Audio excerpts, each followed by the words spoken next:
है और उनमें कोई ट्रेनी भी है। सब लोग शांत हो जाओ, सबके बाप आ गए हैं। हम एक्समैन हैं, टीम में लड़के हैं फिर भी हमें एक्समैन कहते हैं।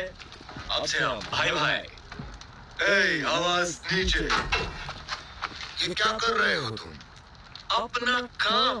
तुम्ही ने कहा था मैं तैयार हूँ और मैंने तुमसे इस बात पर बहस भी की थी, पर तुम मुझे यहाँ खींच कर लाए और अब सबके सामने तमाशा कर रहे हो। याद है गीता बबीता ने क्या कहा था? खेल बहुत हुआ, अब दंगल होगा। ऐसा 5वीं बार हुआ है। इस बच्चे की जगह इस बॉक्स में या नहीं? रसल हमारी देख-रेख में रहेगा, ना कि किसी जेल में। मैं भरोसा दिलाता हूँ कि हालात हमारे काबू में।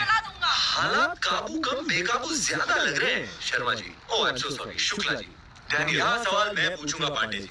मुझे बच्चे से बात करनी है, यहीं रहना अपने अजीब रसीले होठों के साथ।